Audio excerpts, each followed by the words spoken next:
અભય થઈને નિષ્પક્ષતાથી નિરપેક્ષ રીતે વાસ્તવિકતાનો અરીસો રૂપી સચોટ માહિતી લાવતો સત્યની સાથે અભય ટાઈમ્સ। આજે વહેલી સવારે સુરતના મોટા વરાછા વિસ્તારમાં એક ચોંકાવનારી ઘટના બની છે। અજાણ્યા તસ્કરોએ સિનિયર પત્રકારના ઘરને નિશાન બનાવી લાખો રૂપિયાના દાગીના અને રોકડની ચોરી કરી છે। સુરતના મોટા વરાછા સ્થિત હરિઓમનગર સોસાયટીમાં આજે વહેલી સવારે તસ્કરોએ પત્રકાર જગદીશ દવેના ઘરને નિશાન બનાવ્યું હતું। પોલીસ પાસેથી મળતી માહિતી અનુસાર પત્રકાર જગદીશ દવે અને તેમના પત્ની સોનલબેન દરરોજ સવારે બેડમિન્ટન રમવા જાય છે।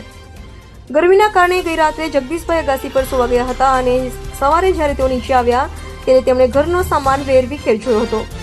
તપાસ કરતા માલુમ પડ્યું કે તેમના રૂમમાંથી અંદાજે 50,000 રૂપિયાની રોકડ અને 22 થી 23 તોલા જેટલું સોનું ચોરાઈ ગયું છે। ચોરાયેલા દાગીનામાં 2 મંગળસૂત્ર, સોનાની બંગડીઓ, પેન્ડલ અને વીંટીનો સમાવેશ થાય છે। આટલું જ નહીં, તસ્કરોએ જગદીશભાઈના પાડોશી મુકેશભાઈ કાચડિયાના ઘરે પણ હાથફેરો કર્યો હતો અને ત્યાંથી 200 ગ્રામ ચાંદીનો જુડો અને 20,000 રૂપિયાની રોકડની ચોરી કરી હતી। આમ બંને ઘરોમાંથી મળીને કુલ્લે અંદાજે ₹7.20 લાખ રૂપિયાના દાગીના અને રોકડની ચોરી થઈ છે। આ ઘટના અંગે પત્રકાર જગદીશ દવેએ ઉત્તરાયણ પોલીસ સ્ટેશનમાં ફરિયાદ નોંધાવી છે, જેના પગલે ઉત્તરાયણ પોલીસના પીઆઈ સહિતનો કાફલો તાત્કાલિક ઘટના સ્થળે પહોંચી ગયો હતો। આ ઉપરાંત સુરત ક્રાઇમ બ્રાન્ચની ટીમ પણ તપાસમાં જોડાઈ છે।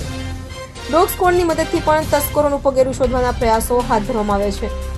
પોલીસ હાલમાં આસપાસના સીસીટીવી ફૂટેજ ચકાસી રહી છે અને વધુ તપાસ ચલાવી રહી છે। જોકે આ હાઈ પ્રોફાઇલ ચોરીએ સમગ્ર વિસ્તારમાં ચકચાર મચાવી દીધી છે।